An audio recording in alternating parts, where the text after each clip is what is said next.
Paramashivoham. Om Nithyananda Paramashivoham. Om Nithyananda Paramashivoham. Om Nithyananda Paramashivoham. Till now, I manifested, revealed the signs of state of Paramashiva, face of Paramashiva, powers of Paramashiva. Now, direct process, directly from Paramashiva, to manifest the being of Paramashiva, because the world is ready. Akash Bhairava is the God who makes all our beings ready for Paramashiva to manifest. It will be centered on Akash Bhairava and making Paramashiva manifest in all of us. The program will be Guru Dakshina based. It will be dependent on you. You can't put any monetary value for it. If 10,000 of us can sit together and manifest the being of Paramashiva, not only we will heal the coronavirus in the whole world, we will give a super conscious breakthrough to the world. Whatever I was talking after the great fast, I am going to make that all into reality. This will be the most life positive happening on planet Earth. All of you, make the decision to attend Paramashivoham from simple integrity. My purpose is to make you attend sincerely, that's all.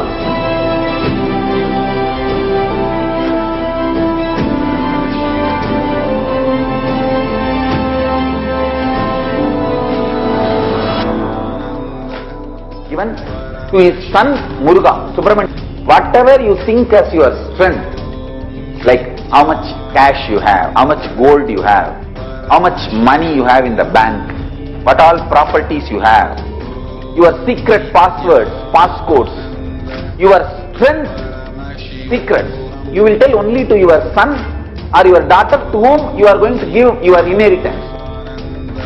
Same way, most important powerful secrets Paramashiva has given to his son Muruga, Subramanya, in Agama called Sarvanyanottara.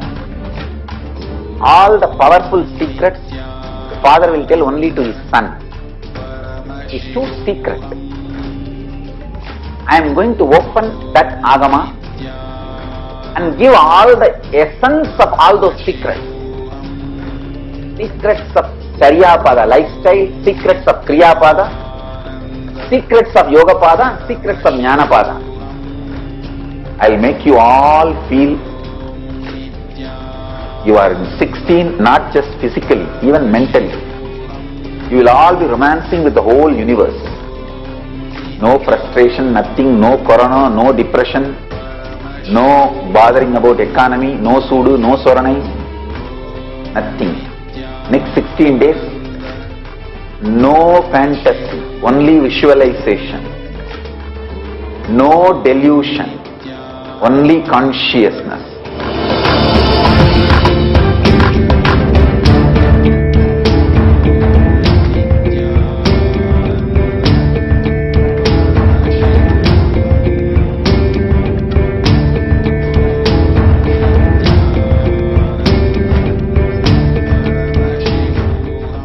Whatever you think as your strength, like how much cash you have, how much gold you have, how much money you have in the bank, what all properties you have, your secret passwords, passcodes, your strength secrets, you will tell only to your son or your daughter to whom you are going to give your inheritance. Same way, most important powerful secrets Paramashiva has given to his son Muruga, Subramanya, in Agama called Sarvanyanottara. All the powerful secrets the father will tell only to his son. It is too secret. I am going to open that agama and give all the essence of all those secrets. Secrets of Charyapada, lifestyle, secrets of Kriyapada, secrets of Yogapada, and secrets of Jnanapada. I will make you all feel you are in 16, not just physically, even mentally. You will all be romancing with the whole universe. No frustration, nothing, no corona, no depression, no bothering about economy, no sudu, no soranai, nothing. Next 16 days, no fantasy, only visualization. No delusion, only consciousness.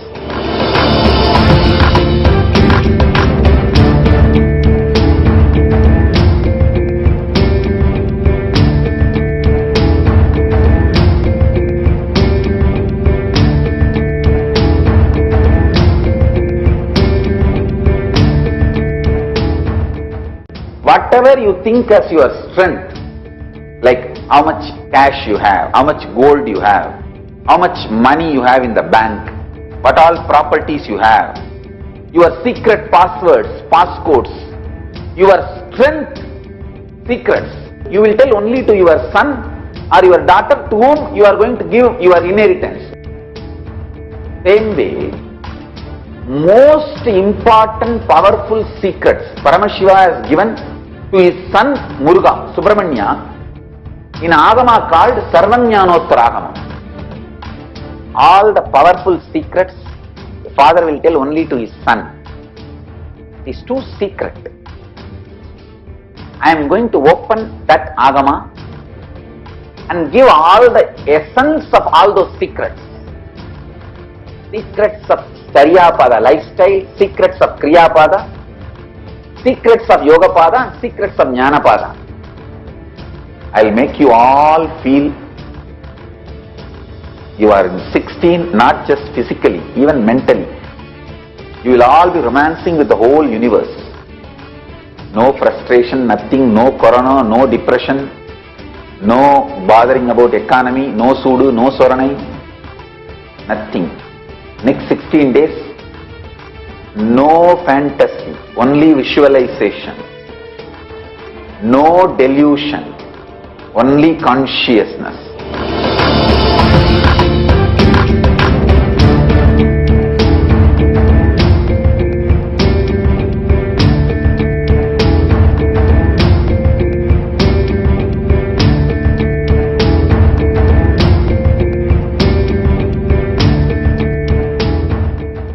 Whatever you think as your strength, like how much cash you have, how much gold you have, how much money you have in the bank, what all properties you have, your secret passwords, passcodes, your strength secrets, you will tell only to your son or your daughter to whom you are going to give your inheritance. Same way, most important powerful secrets Paramashiva has given to his son Muruga, Subramanya, in Agama called Sarvajnanottara. All the powerful secrets the father will tell only to his son. It is too secret. I am going to open that Agama and give all the essence of all those secrets. Secrets of Charyapada, lifestyle, secrets of Kriyapada, secrets of Yogapada, and secrets of Jnanapada. I will make you all feel you are in 16, not just physically, even mentally. You will all be romancing with the whole universe. No frustration, nothing, no corona, no depression, no bothering about economy, no sudu, no soranai, nothing. Next 16 days, no fantasy, only visualization. No delusion, only consciousness.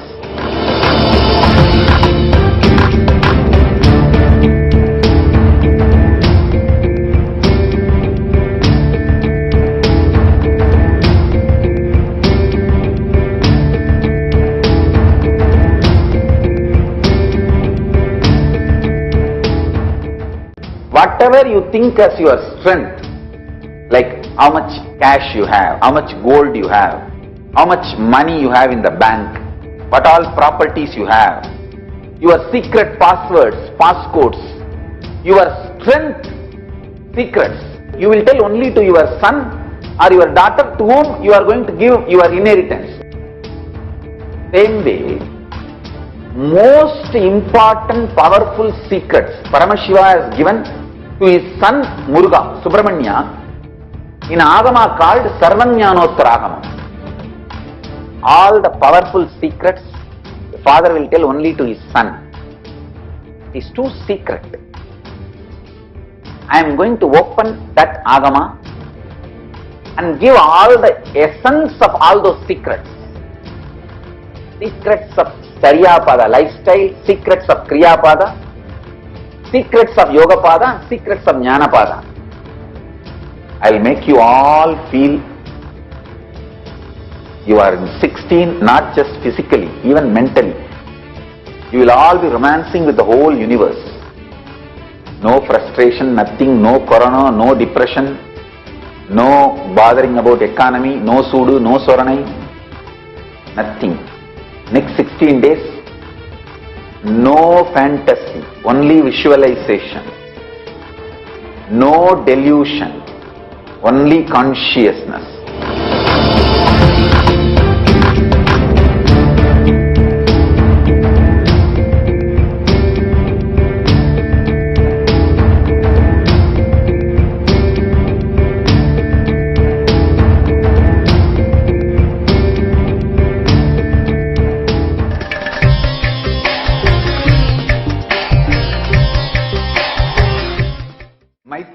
Is asking, Nithyanandam Swamiji, I was asked this question by a friend and don't know best way to address this. If you can help all the thousands out there who get confused. Swamiji, I have heard some gurus insist on following just one Sadguru. Once a disciple received the mantra diksha from them. But you have had many gurus in your life. Can you explain how I can address this confusion? Diksha from one guru versus many. Listen. First thing, I had many gurus because I need to revive all those sampradayas. That's the first. Second, this whole confusion, can we have multiple gurus? Listen carefully. You will have multiple gurus. There is no other way. There cannot be just one guru you feel connected and you got enlightened. No. When you get matured, you are naturally led to next level. If you see and feel connected with one guru and you got enlightened, that person must be incarnation. Otherwise, naturally you grow. Or sometimes you may not be growing and stuck. That also may be. So please be very clear. Any natural common seeker, when he grows, he will move to next level gurus. Ultimately, he will reach the incarnation who gives him clear, pure enlightenment as it is with Shastra Pramana, Apta Pramana and Atma Pramana makes it as Sakshi Pramana. Even if one Pramana is missing, it is not the place for completion. Complete completion. So where all four is available. And one more important secret I will tell you. Go to Guru who doesn't need to compromise due to political, social, constitutional interferences. Understand the secret. Who doesn't need to compromise and who will not compromise.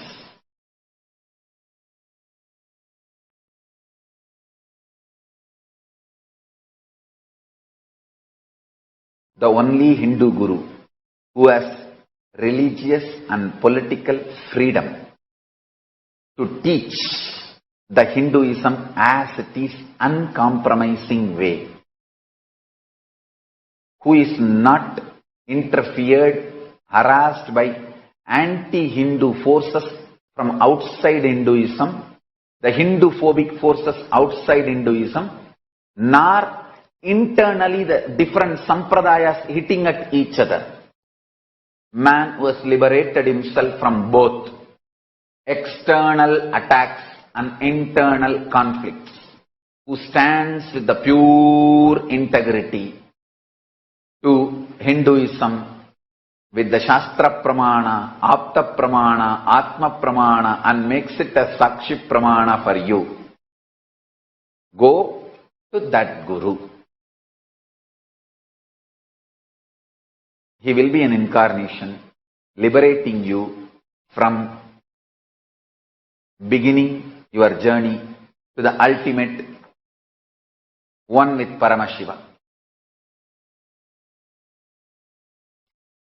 Maitreyi, I think I made it clear. Many times, gurus are under pressure socially, politically, constitutionally, multiple levels to compromise on the purity of Hinduism.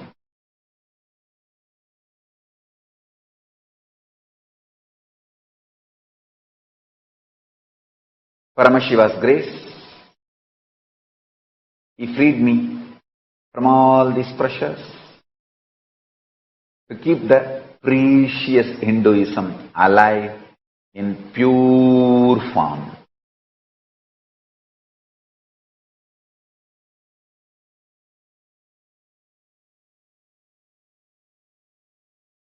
Ramana Maharshi answers this question of multiple gurus and one guru. He says, in the beginning you will be attracted to multiple gurus, different level. Finally when you reach Arunachala, you know your journey has ended. Same way, finally when you reach Arunachala, you know your journey has ended.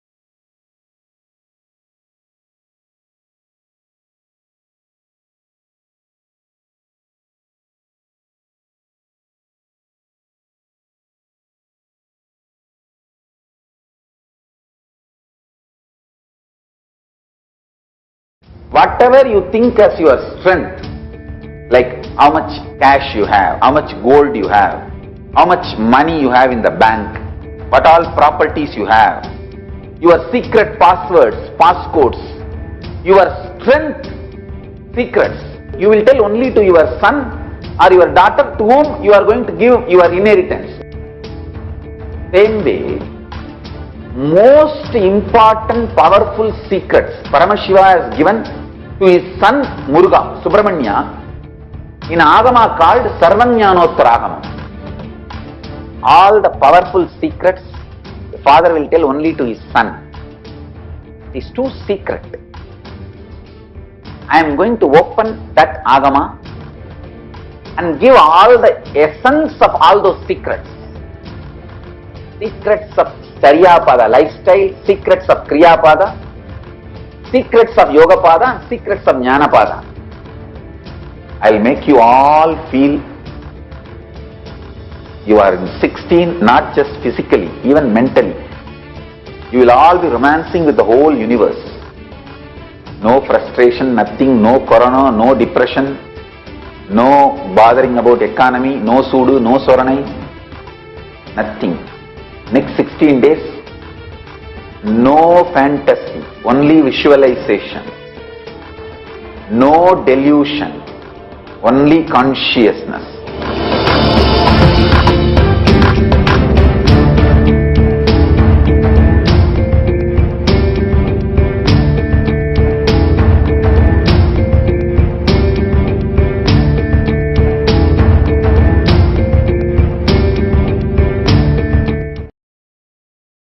nothing can be compared to the spiritual depth you achieve and manifest in life. Nothing can be more powerful than the spiritual strength. Many people, devotees are saying, many sannyasis, brahmacharis, adinavasis, kailashavasis are sending message. They all feel even they all have contributed directly, indirectly for this kind of attacks. They were all responsible by not doing what need to be done. So many were asking, what should we do now? This is the solution. Intensity of your unclutching and intensity of your integrity to Guru will be one and the same.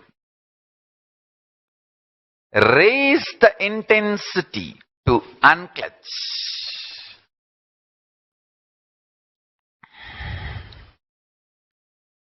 Raise the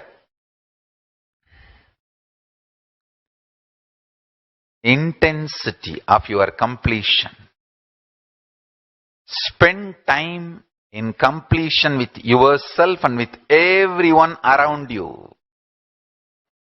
More completion within the Sangha. More trust on each other. More love. More joy. Less negativity. The depth of the completion you carry, the depth of the unclutching you carry, the depth of the integrity you carry, the depth of the oneness with Paramashiva you carry, that really matters.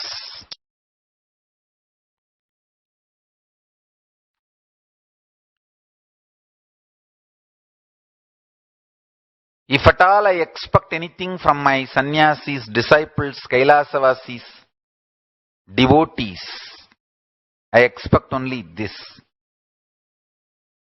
Increase the intensity of your unclutching.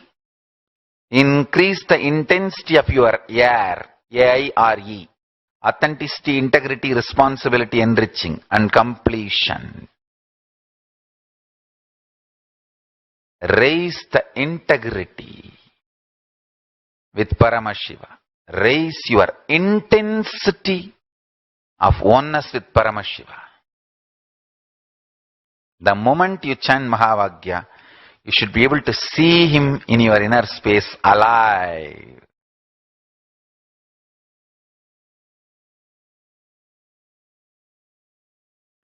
The moment you remember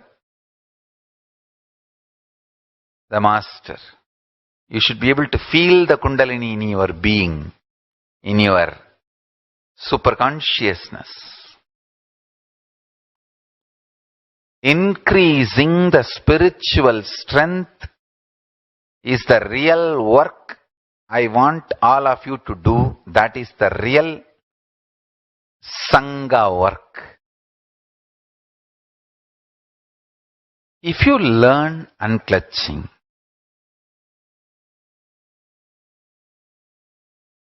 every gift I bring from Kailasa, Sri Kailasa, will start working for you immediately. Understand? I have so much already brought.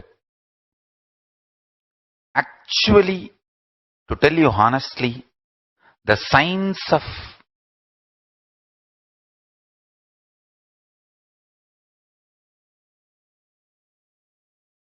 Kalpavriksha,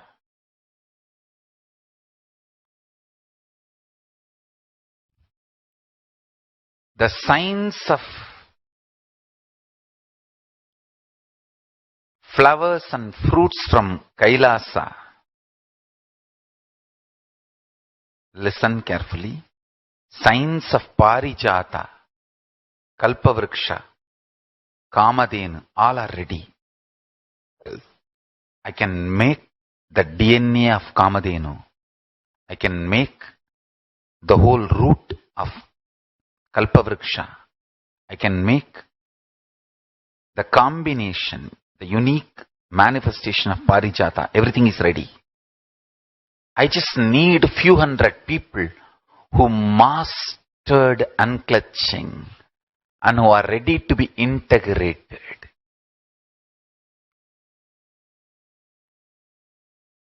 I am just working for the whole humanity. Understand? I can just put that signs in all of you and you can start manifesting. Just I need few hundred of you evolved, absolutely unclutched. So I can, with the grace of Paramashiva and Parashakti, bring the gods and goddesses of Kailasa to manifest through each of you. These great gifts of Kailasa to manifest through each of you. Nothing can be compared to, listen, nothing can be compared to spiritual strength. If you want Sri Kailasa to manifest, you have to manifest Paramashiva. You have to intensely connect with him. Prabhu, Mahadeva, let me melt in you, Paramburule, Paramashiva. You please manifest in this being.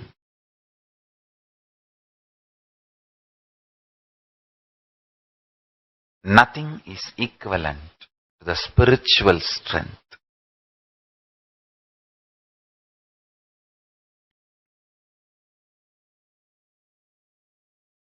If any of my devotees, followers, disciples wants to give any Guru Dakshina for my birthday, I will ask you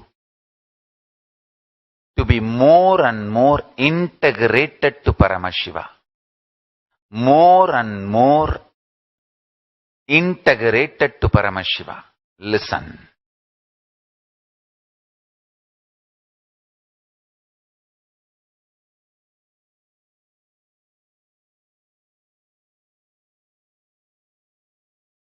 Be more unclutching, more authenticity, integrity, responsibility, enriching practice, more practice of completion, more practice of oneness, more and more manifesting powers, living in the state, space, powers, being and superconsciousness of Paramashiva.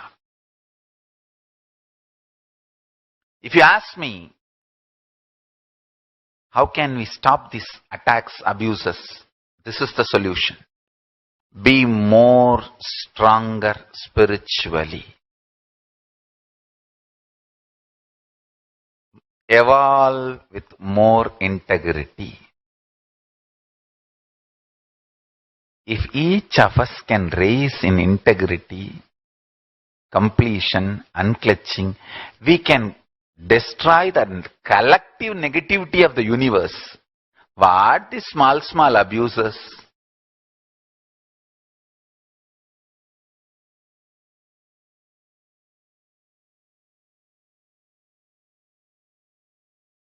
We can teach and reach the whole world.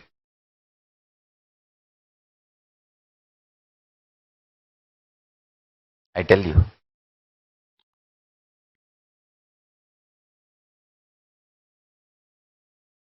Kailasa is a space which should manifest in our inner space, then naturally it will manifest in place.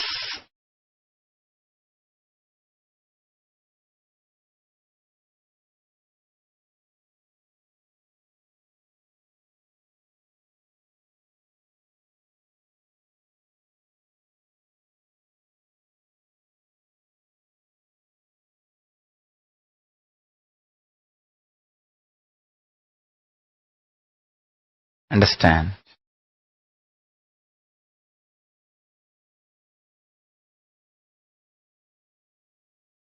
Each one of you should become Paramashiva.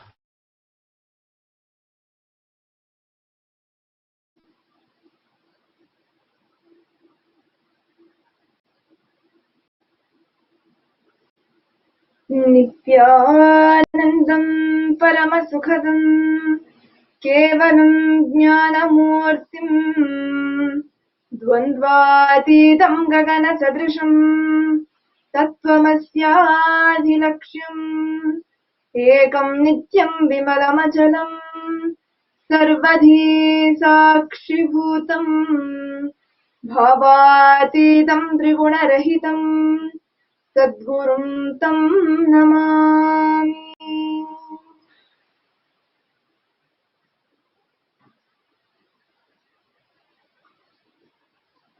We're offering my humble obeisance, my humble pranams at the divine sacred lotus feet of our beloved Swamiji, the Supreme Pontiff of Hinduism, His Divine Holiness, Bhagavan Sri Nithyananda Paramashivam.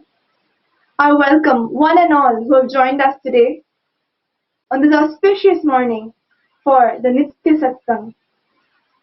I welcome all the devotees, disciples, Sri Mahant, Mahants, Kotharis, Tanidars, Sarvagnya Peetha Yajamans, Kartas, all the Nithyananda Hindu University students, all the Paramashivoham participants, all the viewers on Facebook, YouTube Live, and all other platforms.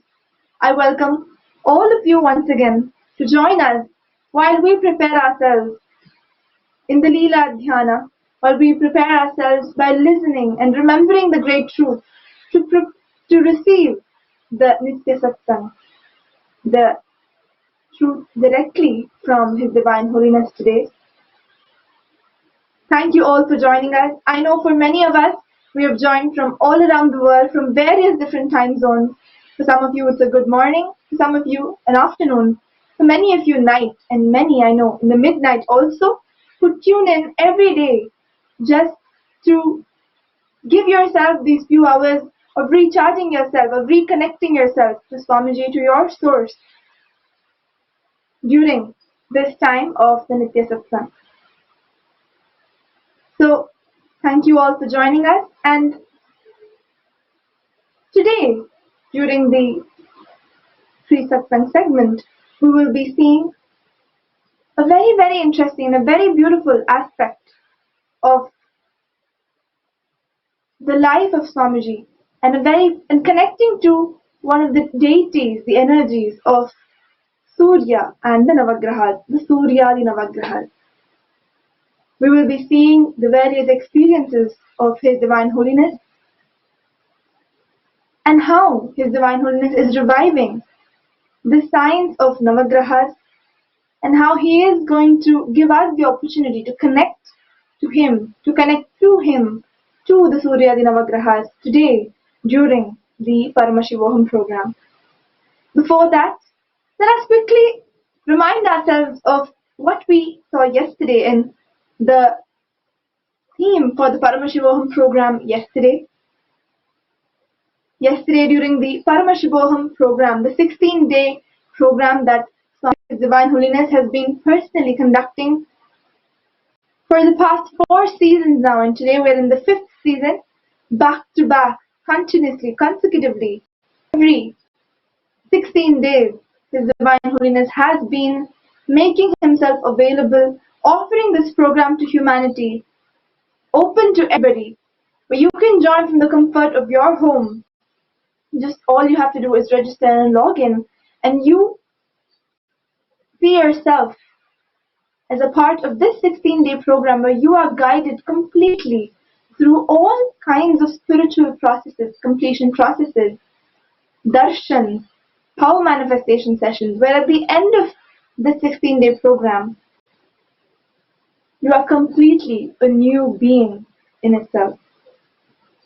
Swamiji, His Divine Holiness, is offering this program, especially at this time when the world is facing such a dire need of transformation, a dire need of change, when we are facing this lockdown due to the COVID pandemic.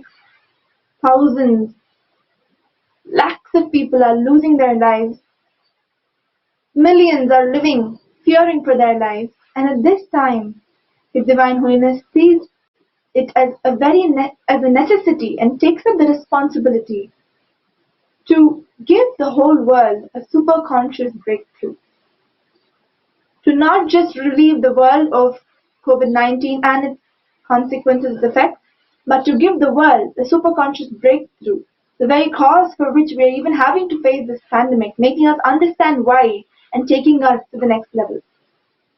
So coming back as to what we all witnessed, what all the participants, the thousands of participants joining us from around the world of the Paramashivoham program, they all witnessed the aspect of the healing of health through Vaidishvara. Vaidishvara is one of the manifestations of Paramashiva, who radiates the power of healing. Yesterday, through the program, the participants learned various aspects of how they can bring in physical and mental healing into their body, into themselves. Be it through completion techniques, through detoxification techniques, through rituals, kriyas, where you are connected to a deity, and through the grace of Vaidishvara, where you manifest instantly the health, and ultimately through the grace of the Guru, where Swamiji himself, His Divine Holiness, gave us the darshan of Vaidishvaran, and through that blessed us all with the ultimate health. We should all understand that all these solutions are not just cannot even be parallel, cannot be even compared to what we know as solutions or cures in the outer world today through allopathy or any other form of medicine. That is just attending to one certain problem, and in fact is a temporary solution just to subside the pain or just to put down the effects that you're facing then. But all the techniques that is shared in the Paramashivoham program is to awaken the very intelligence of your body, to rekindle the natural intelligence and power that your body has to heal itself and maintain itself. And through the science of Kayakalpa, through the science of Nirahara Samyama, through the science of Nithya spiritual healing, all of this was made available to the Paramashivoham participants. I know it sounds like so much to be packed into one day, but that is exactly how every day of the Paramashivoham program is. You're overloaded with gifts, with all the blessings, with all the initiations that Swamiji has to give to the world. And yesterday, all the participants beautifully were guided through the completion and healing in the aspect of health. Today, the Paramashivoham program will be based on connecting and completing with the effects of the Navagraha. Navagraha is a Sanskrit word which refers to the 9 planets, and usually we use the term Suryadi Navagrahas, which means the sun, sun god, and the 9 planets. In Hinduism, for Hindus, these 9 planets are not just astronomical bodies, but they're astronomical energies and their intelligences, independently intelligent, living gods by themselves. We identify 9 different gods who, I can say, maybe rule over or who control the 9 planets. So they are not just dead matter controlled by some attraction, repulsive forces. They are independently intelligent, living energies available, responding and impacting our lives, whether we realize it or not. If you're an Indian, if you're a Hindu, of course I'm sure you would know how on various occasions we would have discussed the impact of the planets on your lives. Whether it's your Jyotishya, your horoscope, anything going right or wrong, you may go and consult an astrologer to know what are the planetary positions, how is it impacting you, and what you should be doing to nullify those effects, let's say. Swamiji beautifully tells us that, of course, today, yes, there has been, to a level, a certain amount of dilution in the psychology, the Jyotish Shastra, because of the relentless persecution all that Hindus have been facing. Today, astrology that we see, the astrologers that we know, may not be the authentic astrologers, and hence Swamiji, His Divine Holiness himself, is reviving Vedic authentic astrology, the very science of Navagrahas, directly to us. And all of you Paramashivoham participants will be experiencing that today. For all the viewers who are joining us from around the world, you will be having a glimpse of that also today during this free Satsang segment. So like I was saying, the Navagrahas and the sun all are living independent energies, and His Divine Holiness, right from his childhood, has been very intensely, very actively connecting to these energies. His gurus, the way they brought him up, the way they trained him, the way they molded him, was at many instances connected him to Surya or to the Navagrahas, and Swamiji himself learnt and mastered the science of Navagrahas at various instances during his birth. We see that at the age of 3, Bhagwan Sri Nithyananda Paramashivam, His Divine Holiness, whom we fondly call Swamiji, back then when he was the young avatar, at the tender age of 3, started practicing and connecting to Surya. Surya is the sun god, right? Swamiji started practicing and connecting to the Surya Namaskar. He has performed intense yogic practices throughout his childhood, trained and guided by his yoga guru, Raghupati Yogi. And one of the very important major aspects of his yogic practice was through the Surya Namaskar. Of course, I'm sure when I say Surya Namaskar, many of you may already have a picturization of what it looks like, how it is, but you have no clue how Swamiji himself practiced it. When His Divine Holiness, the young avatar, used to question his guru, Raghupati Yogi, as to how many times should I do it, or how long should I do it, Raghupati Yogi would very casually say, do it from sunrise to sunset, from morning to night, from when the sun rises until sunset.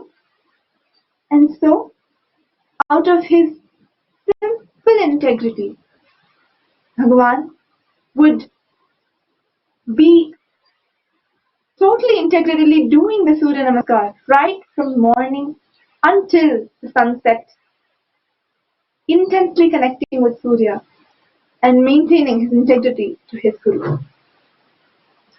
We've also heard from Swamiji how he explains that Raghupati Yogi really stressed upon the importance of chanting the mantras while you did the yoga. And so Swamiji would do the Surya Namaskar along with chanting the various names of Surya Bhagavan. Om Ha Mitraya Namaha, and so it would go, chanting various different names of Surya with every sun salutation, connecting intensely with Surya, growing in oneness with Surya. And so,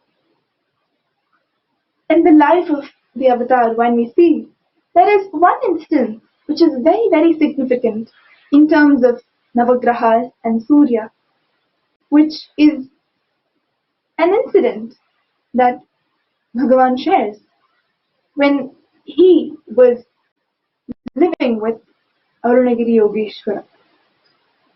For those of you who have already heard this story from His Divine Holiness, from Swamiji, I know this very word,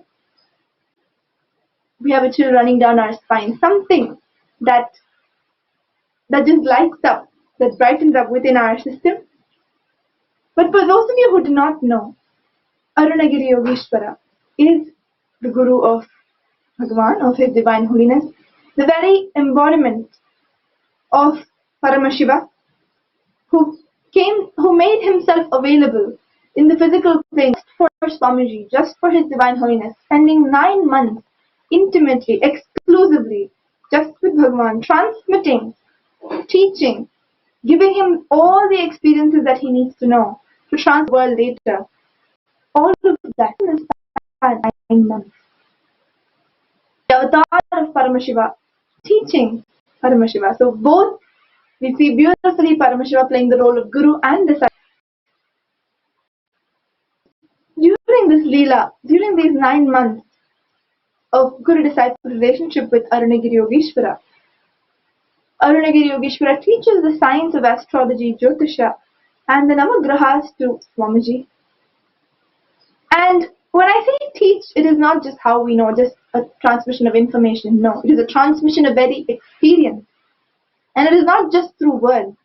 Just through experience, Arunagiri Yogeshwara transmitted petabytes of information to Swamiji regarding any subject. And similarly he did, even with the Navagrahas. Let us watch from Swamiji himself narrating this beautiful incident.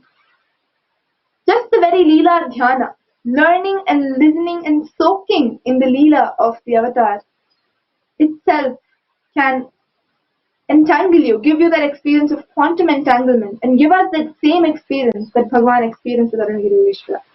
So I request each and every one of you to sit up, to for a few minutes, drop whatever else that you might be multitasking right now. Maybe you're on your laptop, you're also cooking, you're sending your children to school, whatever it is, to really give your authentic listening while we listen to Bhagavan record it with Arunagiri Yogeshwara. From the life of His Divine Holiness Bhagavan Nithyananda Paramashivam, Supreme Pontiff of Hinduism. Atma Pramana for the subject, Surya and the Navagrahas, the Sun and the 9 planets. Atma Pramana is the recorded life experience of the current living incarnations or enlightened gurus of a certain Hindu principle or Hindu truth. His Divine Holiness reveals his Atma Pramana on the subject of the Navagrahas, the 9 planets, when his Guru Arunagiri Yogeshwara revealed and downloaded the science of the Navagrahas unto him when he was 10 years of age. I remember how my Guru, Paramashiva, taught and made me realize about the grahas in Pratyaksha Pramana.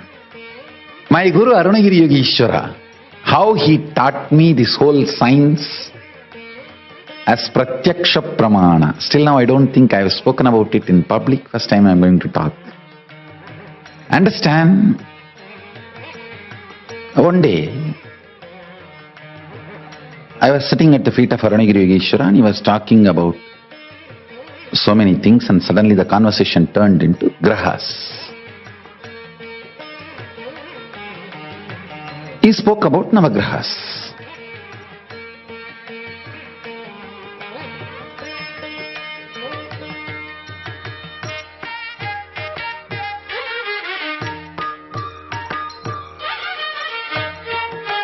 I was looking at him so deeply.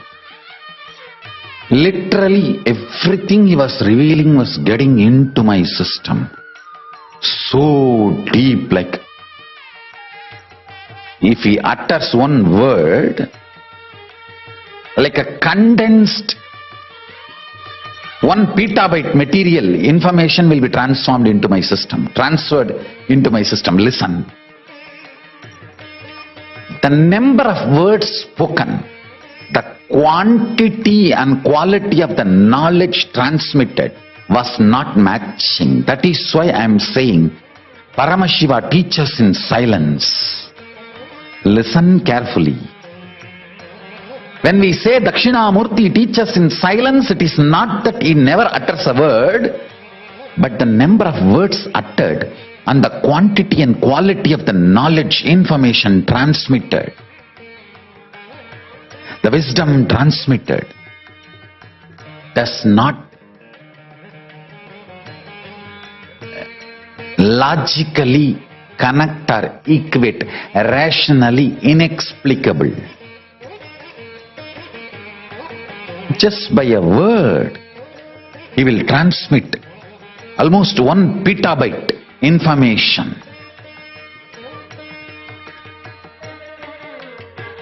Every word he was uttering, petabytes of information was getting transmitted into my system.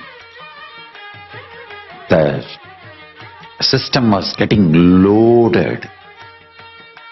Understand?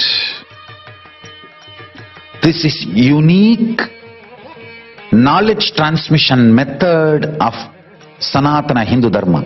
You cannot use the word education for this, no. That is why we cannot say Nithyananda Hindu University is reviving Hindu education system. No, it is reviving Hindu knowledge transmission system. Hindu knowledge transmission is totally different from anything known to the world by the name education. By the word education. Whatever you know by the word education does not equate the Hindu knowledge transmission process. Nithyananda University revives the Hindu knowledge transmission process. What was happening between Arunagiri Yogeshwara and me? What Paramashiva shared with me? That very methodology I am adopting and transmitting. That is why even though you spend only half an hour listening to the Satsang, whole day you are in that same mood, because time spent is only half an hour, but the amount of information, quantity and quality of the knowledge transmitted is disproportionate. It's not proportionate. Understand? It was like intense cosmic downloading happening from him to my system, like from his body to my body.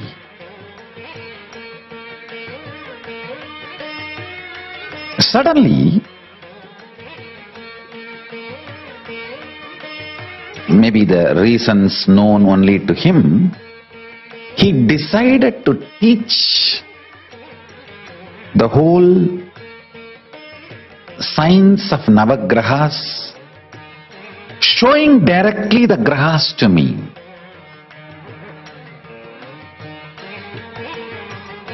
And he just did something like this. I do not know whether he took me to the space of Kailasa or he brought the grahas to Arunachala, where I was sitting with him. I was sitting with him in the temple, in Arunachaleshwara temple. Whether he brought them here or he took me there, I do not know. But suddenly I saw like a chess coins, all the Navagrahas, alive, living, moving. And I immediately bowed down to them. The moment I realized they are alive, I immediately bowed down to them.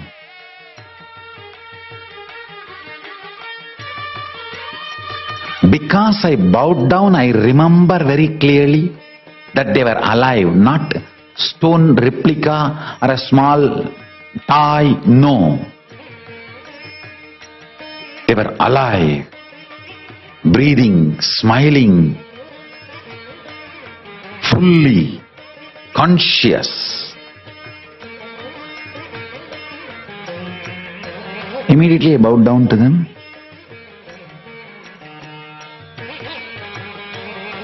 A few months before, I went to Tiruchendur and did the Navagraha Puja. When I was invoking all the Navagrahas and bowing down, I saw that same darshan repeating, all the grahas are alive.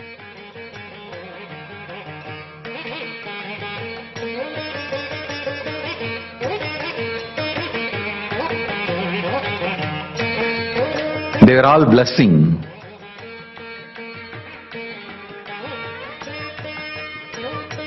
Then he started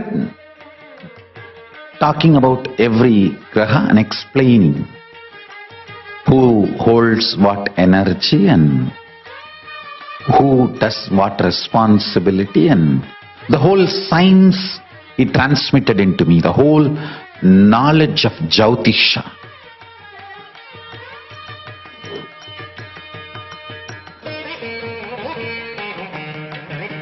As I said, the words he uttered and the quantity and quality of the information transmitted was unimaginable.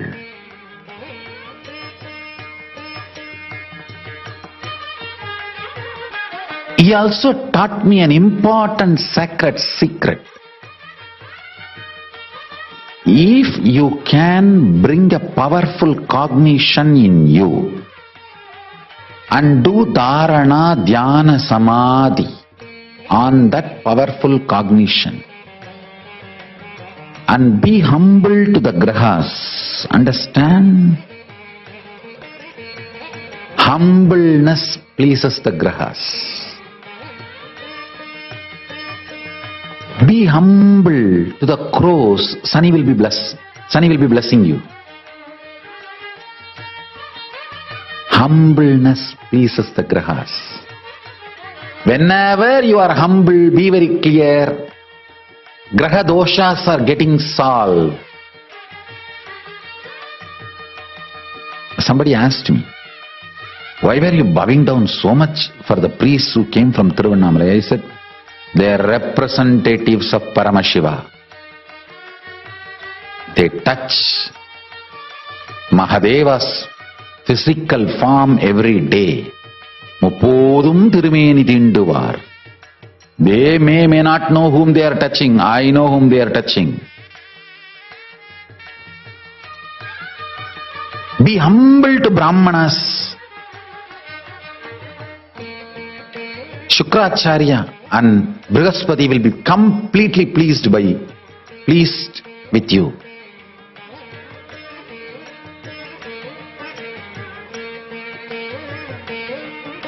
Humbleness makes the grahas happy with you. Just this 2 instruction. Of course, Arunagiri Yogeshwara taught so much. I'll reveal some of the Uttama, best instructions. First thing he said, manifest powerful cognitions and intensely do dharana, dhyana, samadhi on it. When I say powerful cognitions, like I am consciousness is powerful cognition. I am body is powerless cognition. I am body also is powerful cognition. Understand, I am giving the examples. I am body is powerless cognition. I am body also is powerful cognition. I am consciousness is powerful cognition.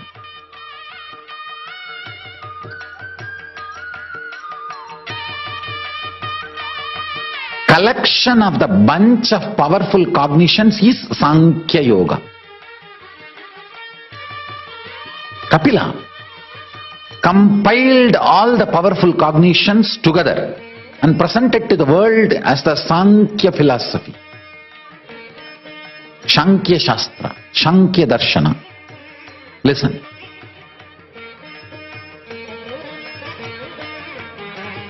If you start manifesting powerful cognitions with intense dharana, dhyana, samadhi, for example, I'll give you one powerful cognition. You are Paramashiva. Whatever you feel as I is Paramashiva. Understand, what you manifest as I may not be Paramashiva. You may manifest the idea your body is I, but you are feeling what you feel as I is Paramashiva. Listen carefully. You may tell the whole world, you are this, you are, I am this person, I am a lawyer, I am an engineer, I am a doctor. That may be powerless cognition. That may not be Paramashiva. But what you really feel as you is Paramashiva. You need to understand that. I am not interested in lying. With all my integrity to Arunagiri Yogeshwara and Paramashiva, who is Paramashiva, of course. With all my integrity to Arunagiri Yogeshwara, I just surrendered and told them, let the words, every word I utter be as you revealed. Listen, with my complete integrity to Arunagiri Yogeshwara, who is Paramashiva himself,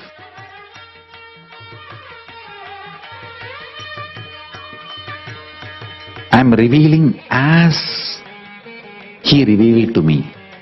Whatever you talk,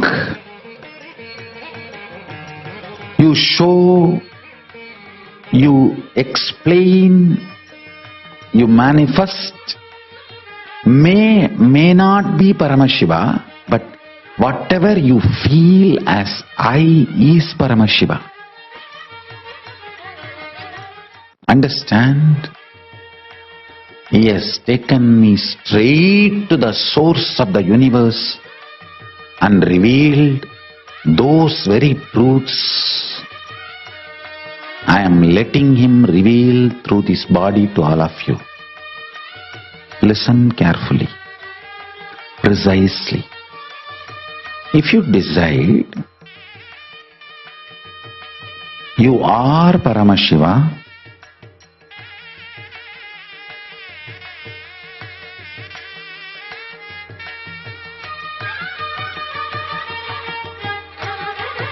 inhale and exhale with that powerful cognition you are Paramashiva.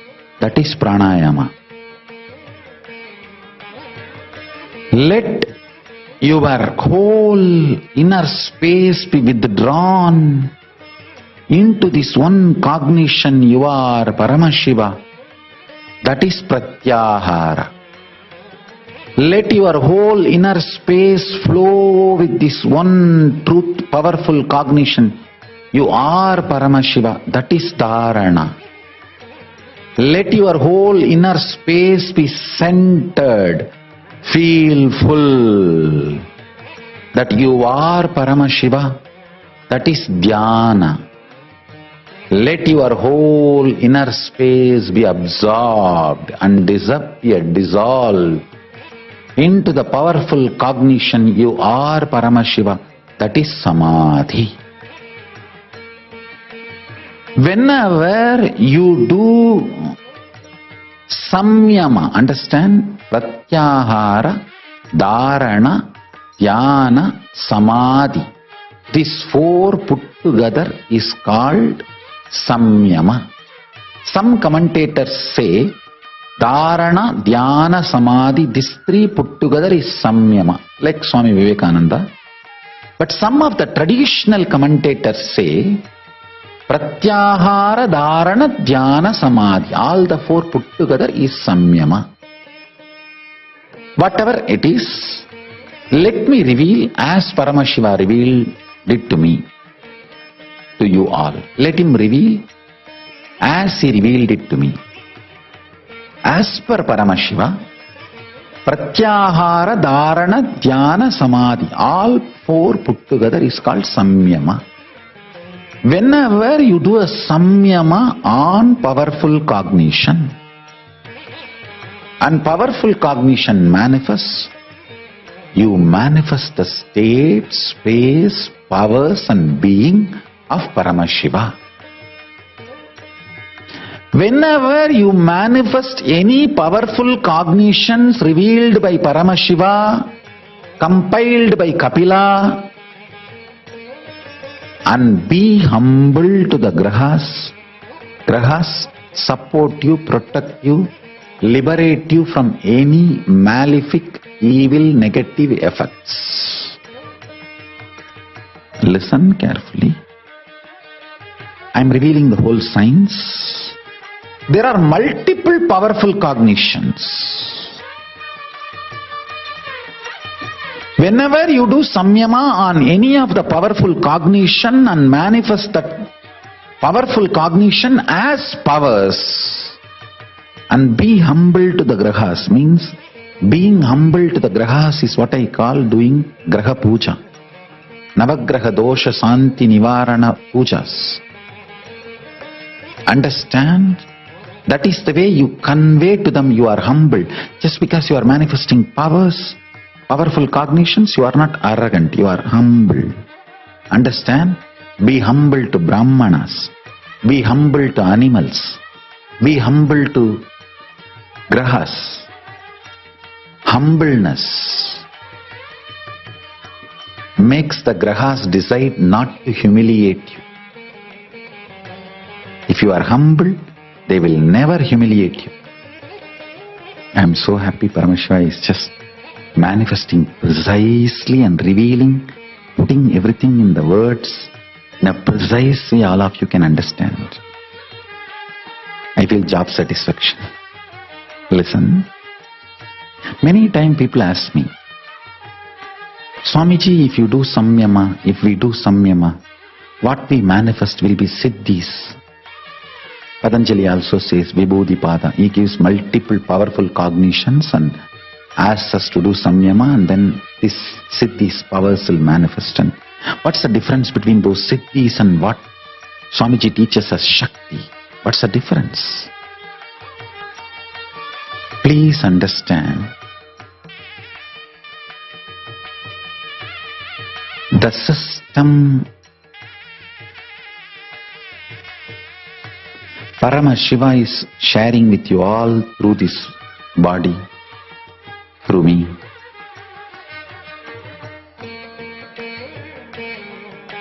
Is starting with the fundamental cognition that you are Paramashiva, ultimate. Normally when you practice the Patanjali system, your unmanifest decides you are a man and you have to move towards God. So that is the fundamental cognition with which you develop powerful cognitions, you do pratyahara, dharana, dhyana, samadhi, samyama and manifest powers. Here, the system Paramashiva is revealing through me, the whole foundation is different. Here the foundation is, you are Paramashiva, understand? Your unmanifest recognizes that you are Paramashiva, even if you have not yet manifested it. There is a complete shift in the whole foundation from where you are beginning. The beginning, starting point is not you are a man, you need to reach divine. No. You are a divine, you need to manifest divine. Understand? That is why what Paramashiva is revealing through this body and through this system, through this methodology, any samyama you do on powerful cognitions, you manifest only Shaktis, powers, not siddhis. I'll give you experiential understanding. Pratyaksha pramana. Understand? If you are feeling that your unmanifest is in love with me, centered on me, be very clear. Your avyakta, unmanifest is already accepted the foundation point that you are Paramashiva. Paramashivoham, unless your avyakta, unmanifest component of you decides to accept this truth, Paramashivoham, you are Paramashiva, it will not fall in love with me. Please be informed. Every day before morning puja, Whatever people may tell about you, whatever, Swamiji, right or wrong, but I am in love with you. Be very clear. You are centered on the truth Nithyananda Paramashivoham, and the powerful cognition you manifest will be only Shakti, powers, not Siddhis. There are two. Cognition. Listen to it very carefully. Whatever people may say, whatever I hear, right or wrong, but I am in love with you. I know you are Paramashiva and I love you. It means your unmanifest is centered on the cognition. I represent Paramashivoham. If you say, I know you are Paramashiva, I love you also, but then forget about it. Even if you manifest powers, it is only Siddhis. See, there is two things. I love you, but Siddhis. Even if you manifest, it is Siddhis. Miracles, not power. Whatever I hear, right or wrong, good or bad, but I know you are Paramashiva and I love you. If the but comes before the sentence or the but comes after the sentence, decides whether you are manifesting Siddhis or Shaktis. That's it.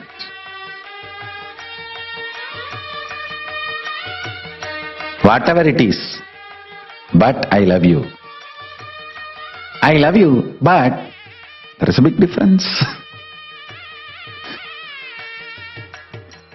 Understand, fundamentally your avyakta, unmanifest, is programmed to fall in love with the highest goal of your existence. If your unmanifest is in love with me beyond your logical understanding, rationality,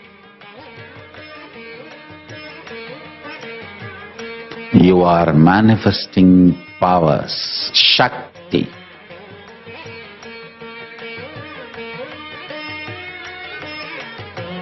There's no doubt.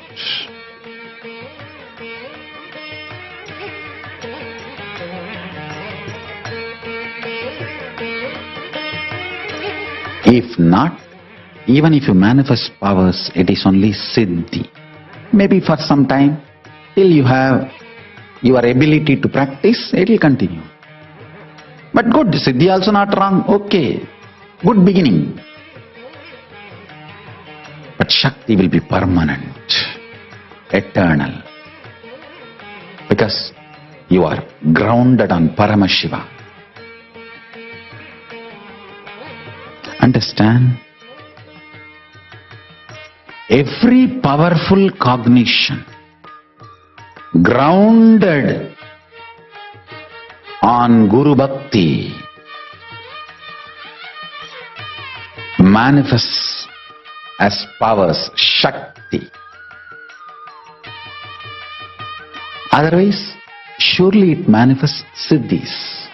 It's not that it is useless, but it manifests Siddhis. Here, let me talk about the Shaktis. Paramashiva reveals beautifully. Listen very carefully. Every graha is embodiment of certain powerful cognitions. If you decide to do samyama on those powerful cognitions and be humble to those grahas, all those malefic effects will be cleared. You will be blessed and showered. Navagraha dosha nivarana puja or Navagraha shanti homa or Navagraha pujas are all just to make you understand those powerful cognitions and make you practice humbleness. That's all. Listen carefully.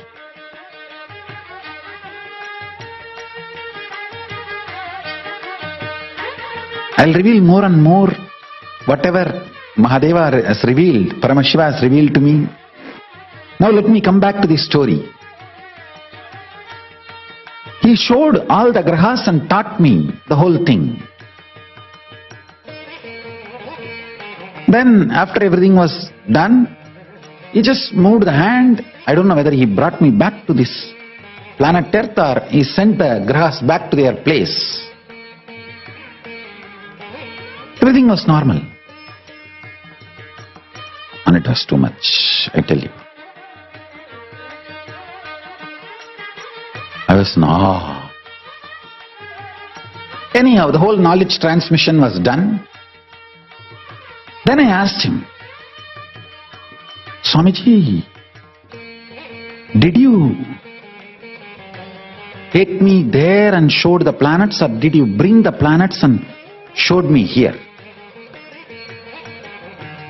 He laughed and said, hey, I brought them here. See, I saw 9 stones on the floor. He was laughing. He was trying to tell me that, hey, through these stones only I taught you, I brought them here.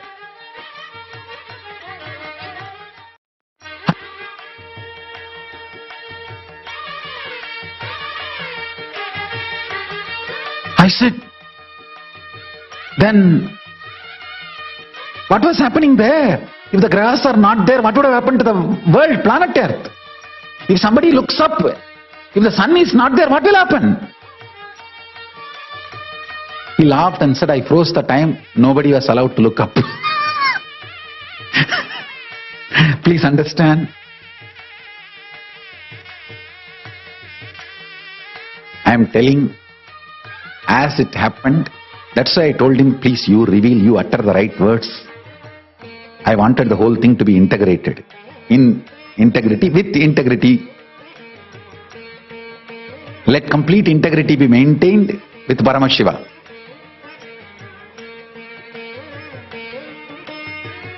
He laughed and said, I froze the time so nobody can look up. Till the whole thing was happening, it was too much. I asked him, can I take these 9 stones? I wanted to keep them in my puja. He laughed and said, why just these stones?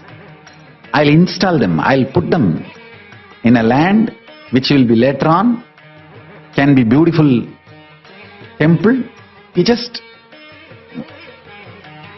blinked his eyes. Both of us were sitting in a place where now the banyan tree is planted in Tiruvannamalai Adinam.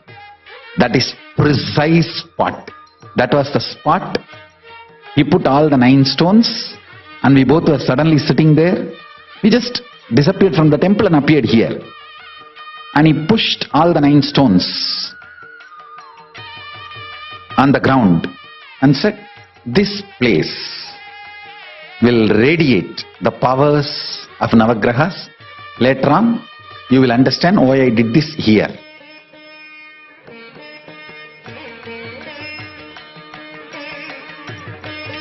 After decades, many years, we got that property. Now the ashram is there. When I went back, I know that is the property. That is the reason I put Navagraha Vanas there. Nakshatra Vana in that area for all the grahas and nakshatras to be present and bless everyone.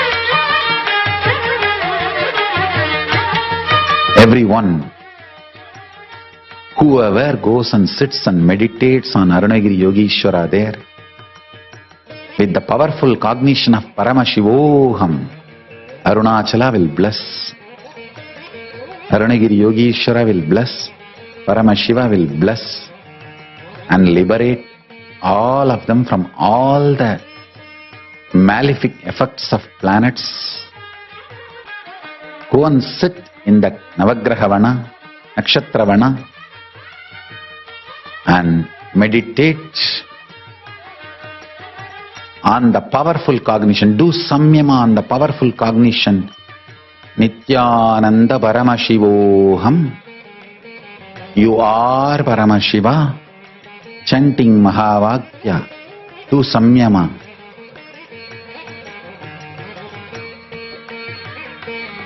And be humble to Navagrahas.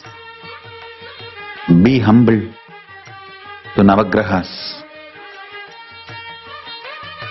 You will be blessed, liberated.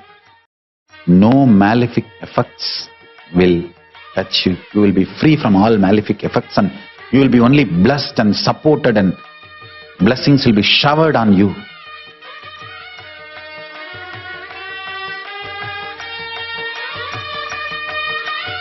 By Navagrahas and Paramashiva. I bless you all.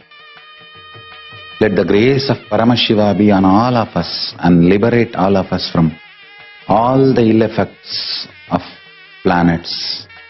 And let the blessings of planets be showered on us. With this,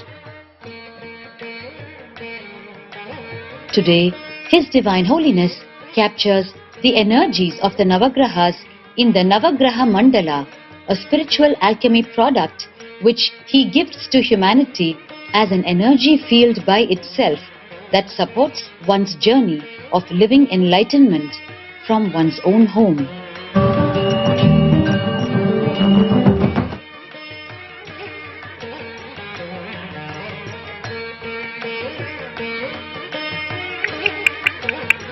it actually represents Hindu cosmology. So, in this, please listen. In this sheet, Navagrahas are installed. In this 2D sheet, Navagrahas are installed with 3 colors. Varivadivu, Olivadivu, Kurivadivu. Means, in the form of mantra, in the form of figure, in the form of symbol. Varivadivu, Olivadivu, Kurivadivu. These are Trikalas. In the Trikala means is in the form of Navagrahas in the form of symbol and in the form, actual form and in the mantra. 3 shapes they are installed and each one of them are installed in one garbha. Their life is installed in one garbha. So 9 garbhas are on the plate. Then this represents 11 dimension. This 3 layer length, breadth, depth dimension. Inside 9 garbhas are kept representing 9 more dimension. The 11th space cannot be given in matter. It will be given to you as an initiation. So understand, this represents 9 Navagrahas and 11 dimensions. Sadashiva talks about it in Kamikagama and Shastra Pramana we have and Apta Pramana also we have. Tirumular, a great saint, he talks about it. Because in this the Trikala means the line form, visual form and mantra form. All 3 are there. It can be considered as deity and you can even do puja to it. In mandala, the visual form will never be there usually. But in the Navagraha mandala, it is written, the visual form has to be there. Because the visual form is there, now it is equivalent to a deity also. Not only a spiritual alchemy product, deity also. But you don't need to, there is no compulsion of maintenance, but if you want, you can worship. It is equivalent to an energy of a deity. It will nullify all the evil effects of grahas on you, and it will keep you very pleasant and complete with grahas.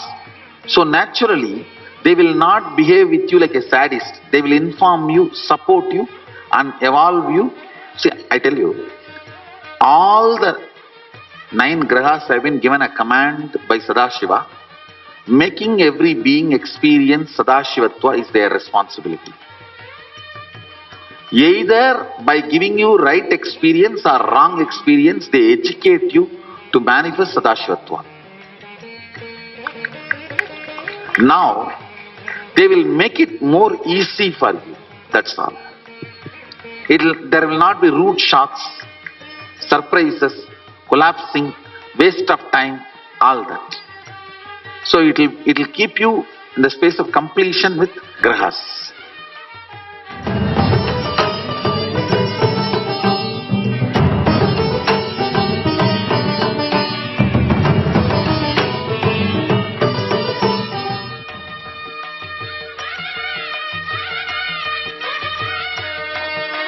His Divine Holiness works untiringly to gift to humanity all the enlightening gifts from Kailasa, the abode of Paramashiva.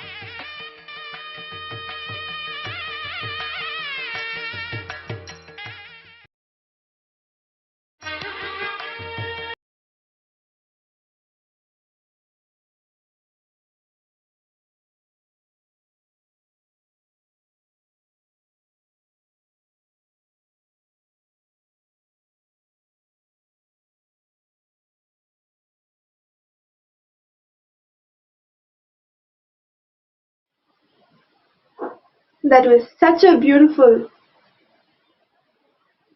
glimpse of what Swamiji, His Divine Holiness himself, shared with all of us.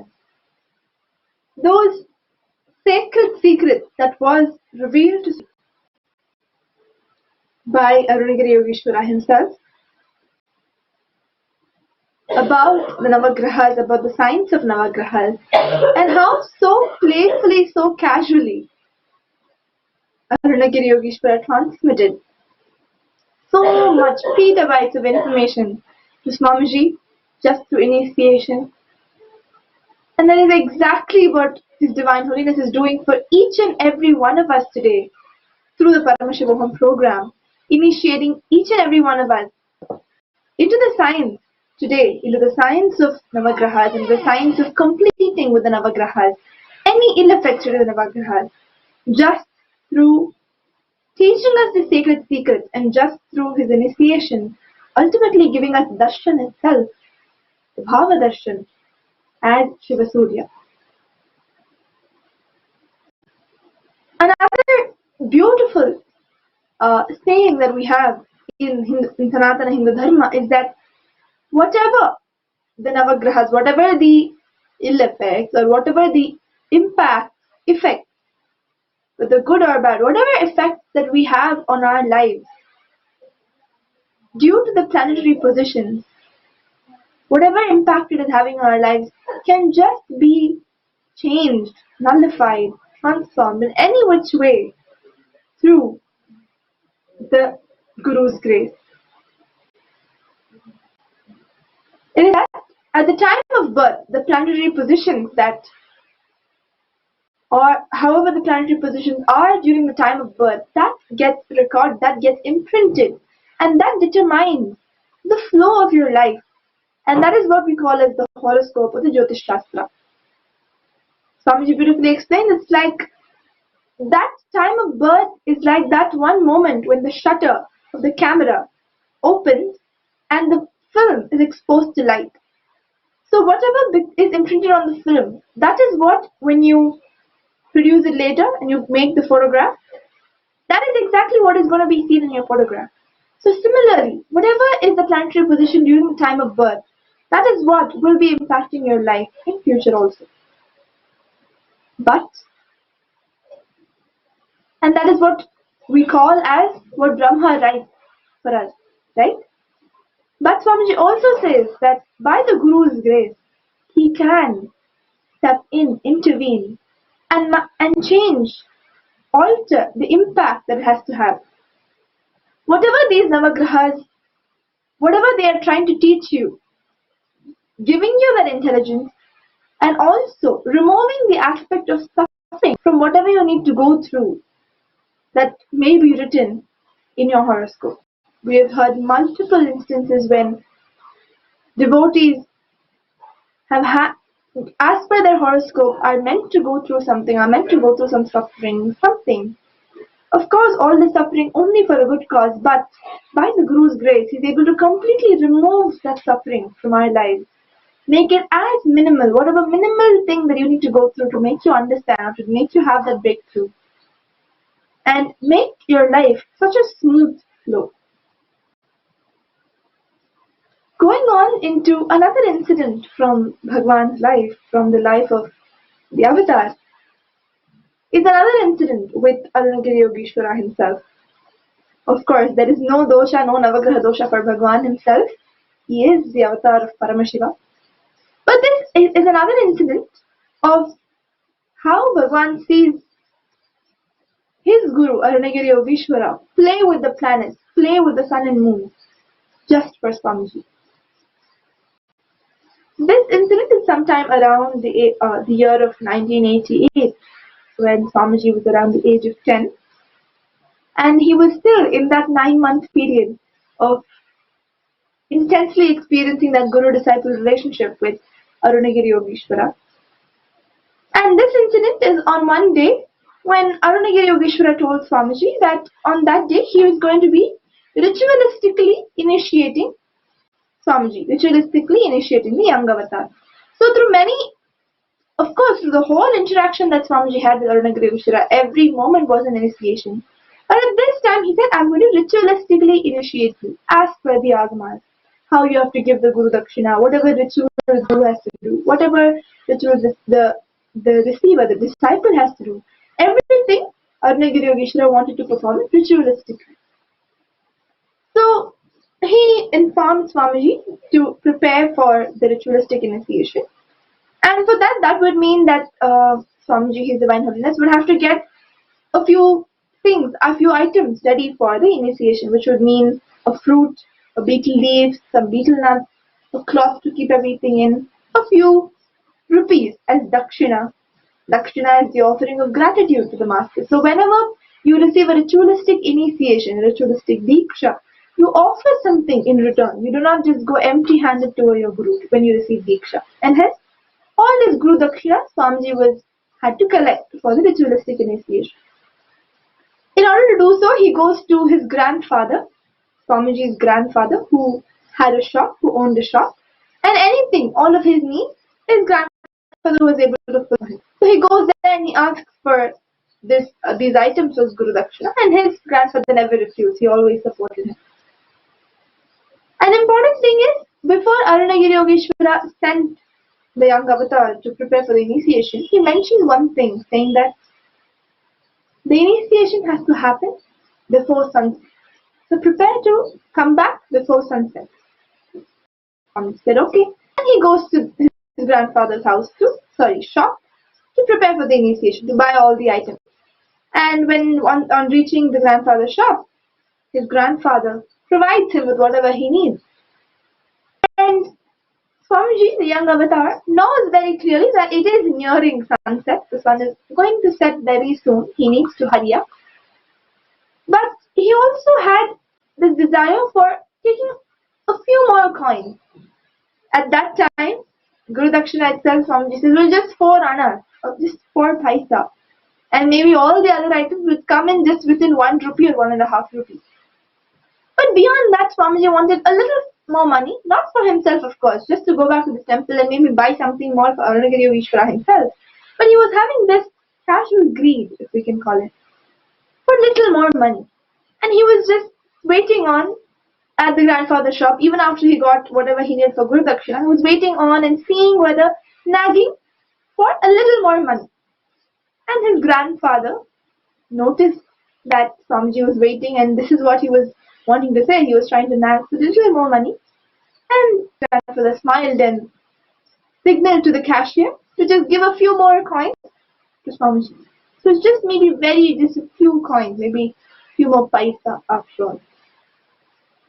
And in those few seconds that Swamiji stood and waited and insisted on having a little more money, the cashier gave him some more money, and Swamiji was very happy. He took that and he rushes back to the temple where Arunagiri Yogeshwara was waiting for him, because he knows he has to return before sunset. But just as Swamiji was reaching the temple, we see that the sun has almost set, or rather, it has already set. Swamiji this time did not keep up his word to his guru, Arunagiri Yogeshwara. He is coming with everything in his hands, all the offerings and this few extra coins in his hand. He's coming and standing in front of Arunagiri Yogeshwara, who's been waiting for him to return before sunset. And Swamiji describes how every time, whenever Swamiji saw Arunagiri Yogeshwara, he would greet him with a wide smile, and Arunagiri Yogeshwara would himself stretch out his legs and say, Vada, which means come, in a very, very loving way. He's calling him. And the act of stretching his leg out is him saying and making his leg free so that Swamiji can come and fall at Arunagiri Yogeshwara's feet. But this time, neither did Arunagiri Yogeshwara's face have that wide smile, nor did he stretch out his leg. It was a very one subtle sign that really shook Swamiji. He realized something was wrong. Something that he did was wrong. He immediately rushes and falls at the feet of Arunagiri Yogeshwara and says, I know I'm wrong. Really forgive me. And he really is shaken and breaks down. Arunagiri Yogeshwara makes one statement in Tamil. He said that you were greedy for money. Swamiji was just shaken. It was just a few paisa. Swamiji exactly understood what Arunagiri Yogeshwara was pointing out, and immediately, whatever coins that he had got from his grandfather, he just drops everything at Arunagiri Yogeshwara's feet and just surrenders to the feet of Arunagiri Yogeshwara. Swamiji says he completely surrendered all those coins and surrendered himself to Arunagiri Yogeshwara's feet and said, from that day on, I never held on to any casual greed for money.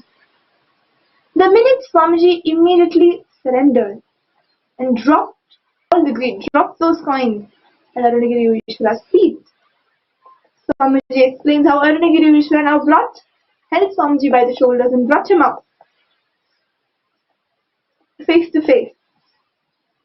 And as we all know, the sun had already set, right?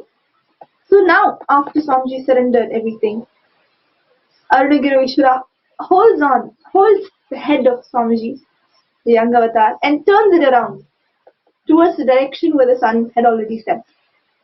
And Swamiji says, the sun was up in the sky again. The sun had risen again, it had not set. And so, after that, of course, we know, so the initiation would have happened. And as per Arunagiri Yogeshwara's instructions, it would have happened before sunset, because now the sun was up in the sky again.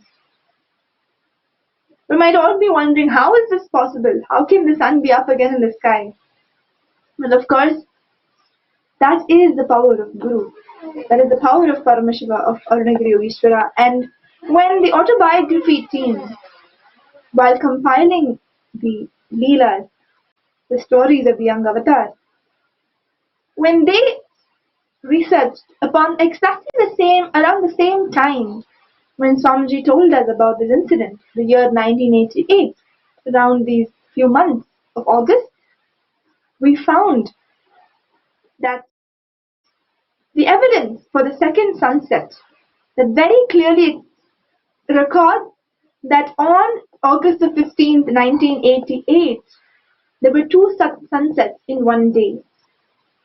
In Alaska, after basking in the sun for 24-hour sunlight for nearly 3 months, America's northernmost community suddenly is experiencing two sunsets in a day on a Monday.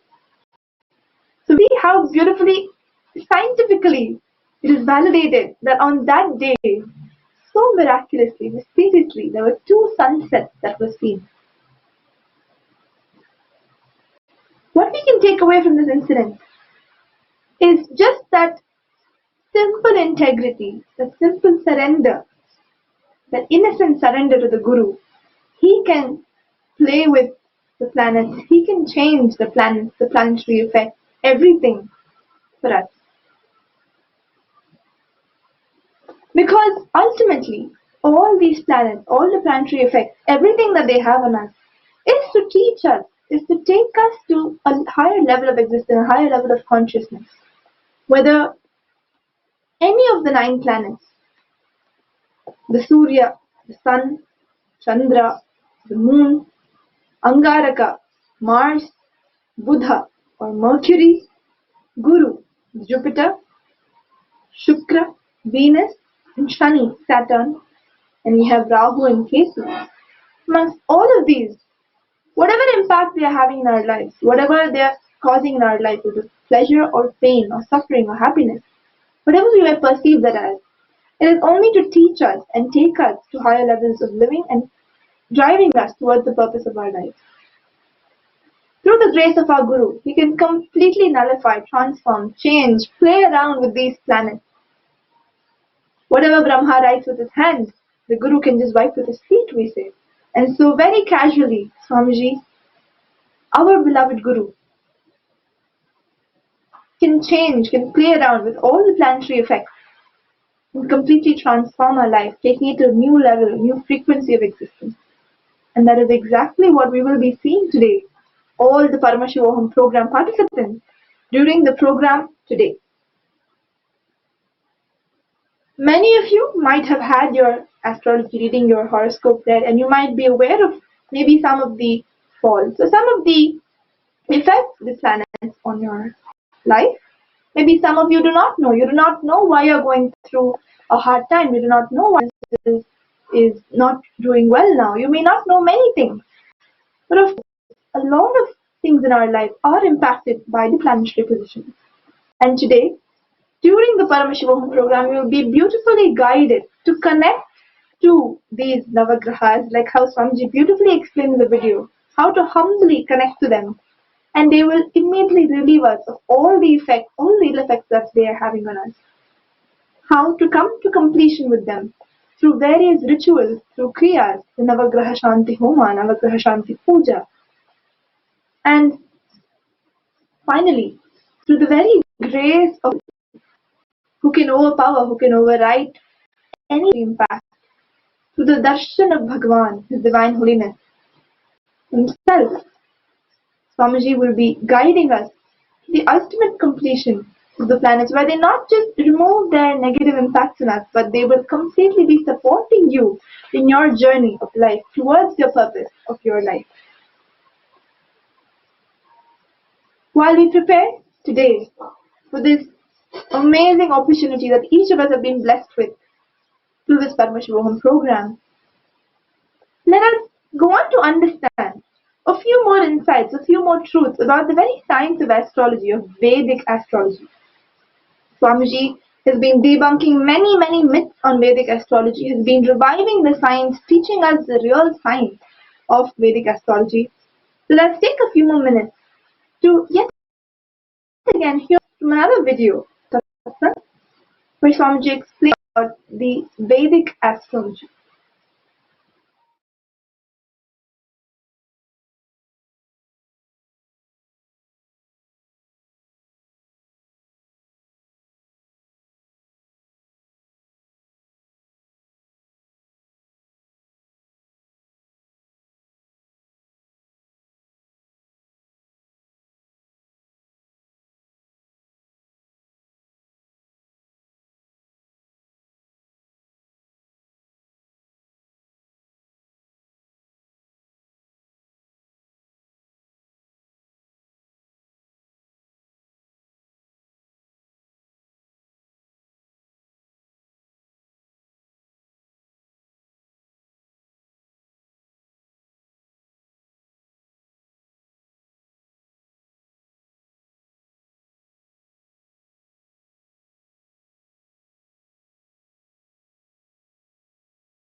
horoscopes. स्वभावचिन्मयानन्दं कृपापूर्णं जगत्पतिं हरिषड्वर्गजेतारं नित्यानन्दगुरुं भजे स्वभावचिन्मयानन्दम्.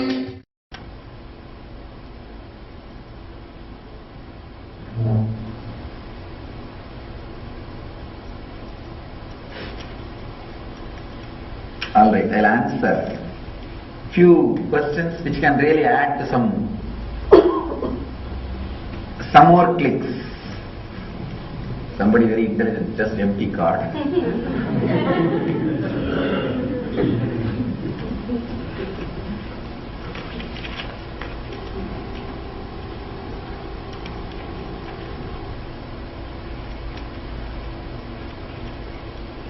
Swamiji, could you please provide an insight on relationship between the person's horoscopes and karma? Even though from time immemorial, the so-called logical people and atheists were abusing, disrespecting the traditional astrology, secretly they were always consulting astrologers.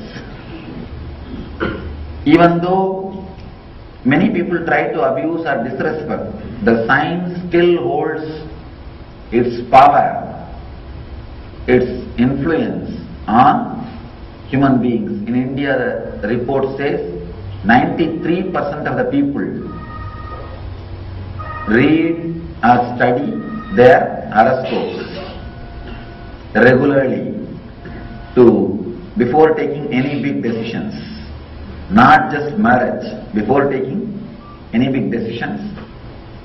Surely there is a science behind it, even though as usual anything which expands certain limit, goes beyond certain limit, will lose its originality, will start getting diluted. There was little dilution in this science also, but that does not mean the science itself is a lie.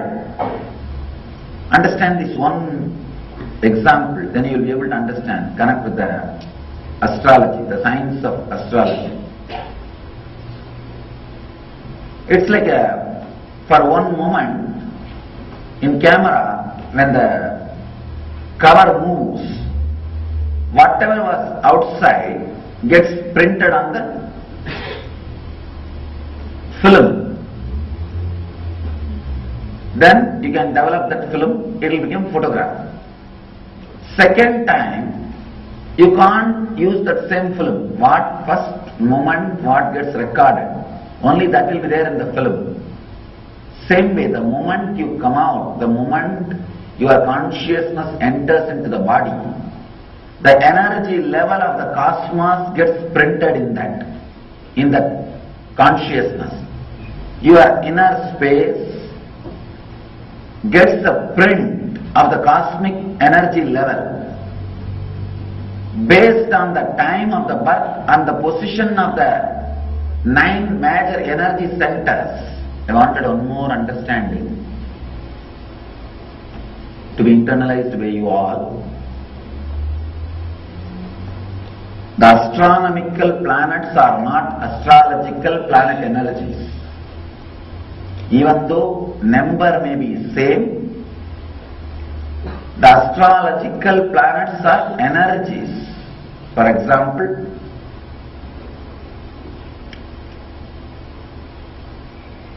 planet Earth is here. Maybe I can use the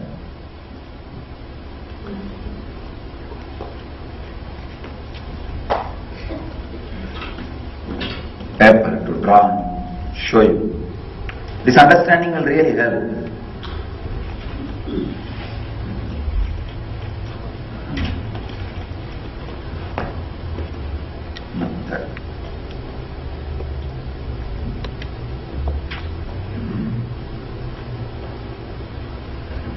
Planet Earth is here.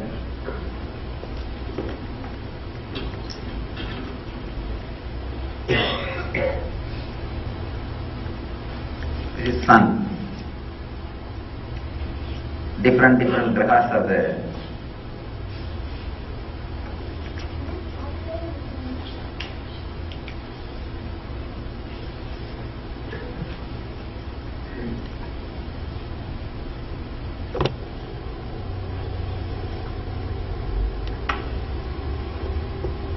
Please visualize this as eccentric circles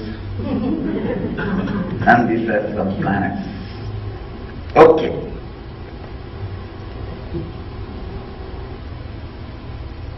This is Sun.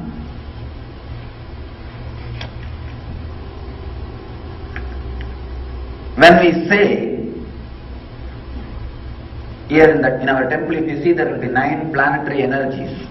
Statue deities will be there. They will be worshipping. When we say Sani Graha, that is not exactly Saturn. Consider this as a Saturn. A particular energy of pull and push is there always between the grahas. The energy which comes out of the Saturn does not completely come and influence the planetary. In between, something will be added, something will be deleted. Different energy clash will be there. For example, 100 unit push energy comes from the Saturn, and if 20 unit pulling energy comes from the Buddha, naturally it will be neutralized. It will become 80. And suddenly here you will see Shukra may add 30 units, then it will become 110. When it reaches, by the time it reaches the planetary, it may get deviated for some time. Then it may come down to 80 or 50. Whatever finally reaches, that is what we call Sunny, Saturn energy. Understand? It's a very subtle science.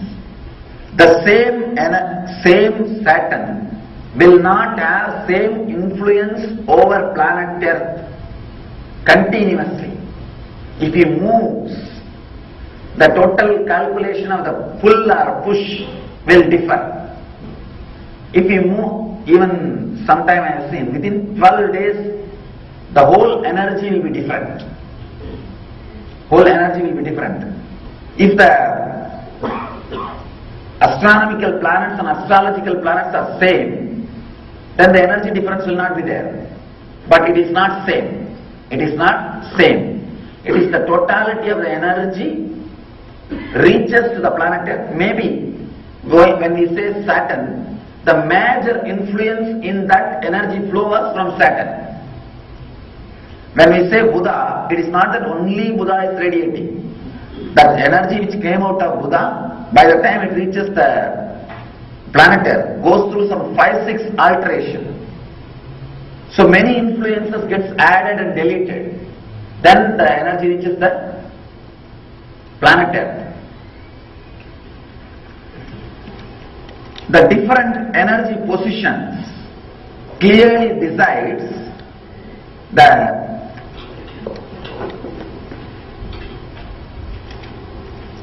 cosmic energy level during your birth, during the time of the birth. Based on that, we will be able to easily predict the course of your life. Understand? Not exact incidents. Exact, if somebody claims they can predict exact incidents, and I have seen all foolish ads in the newspaper, 3 days your problem will be solved. I'm really surprised, I thought of it. Anyhow, I don't think incidents can be predicted. Only a course of, kind of a rough course only can be predicted. Incidents are too minute details and you do have a freedom. Understand? Even if a minute incident like which chair you will sit, if that can be predicted, you don't have a freedom. You don't have a freedom. You do have a freedom, whether you have a freedom to decide whether to sit here or not, or listen here or not, or understand or not. All those things, you have a freedom. maybe the major actions, major course, like whether you will become enlightened or not, maybe those things can be predicted. But the small decision, only principles can be predicted, not the policies. Policies, you have an individual freedom. Having an idea about horoscope, your own horoscope, will give you many times intelligence and acceptance to decide about your life. Intelligence to make decision, acceptance about the inevitable things. So according to me, a seeker should have little bit basic intelligence about their own horoscope. Better to read some books and have an idea than going to some person who is new, who doesn't know. In those days, fortunately, we had family astrologers. I know. My own family had an astrologer who is very precise, who is very... One more thing, if that guy is a family astrologer who knows completely your family, then he can interpret the energy flows. He can easily interpret and guide you. He can be a counselor also, personal counselor also. We had a fortune of having that kind of an astrologer who is professional, who is an experienced astrologer, who knows the science, above all knows the family well. So easily he can do the job of counseling. At least whatever I heard from my parents, not even once his prediction failed. His prediction failed. It's very surprising. His only one prediction failed, that he predicted that I will die at the age of 80. I took sannyas. That is the only thing failed. Of course, sannyas is practically rebirth. Otherwise, such a precise knowledge. So try to read one or two books. It will really give you an opening and glimpse, and it will be really exciting. When I started studying, it was very exciting. You can play a lot with it, because there is the astrological sutras actually encourage your visualization and power to connect things. It really helps you.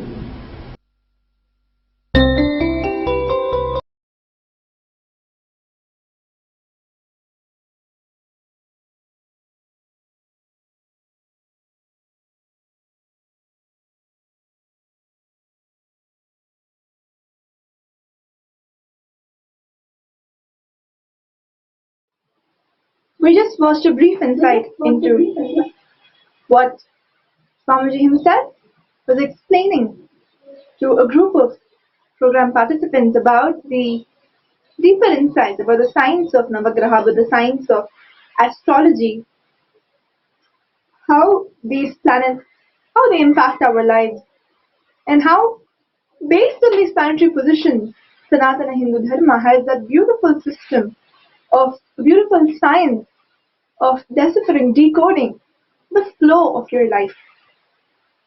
It's so beautiful to watch that. Diving in deeper into the Leela Dhyana, the life of the Avatar. Today, during the Nithyananda Paramashivam, we are celebrating Swamiji as the incarnation, as the form, the embodiment of Ayyappa Swami. We will be enjoying the Leela Alankara through the deity when as the form of Ayyappa.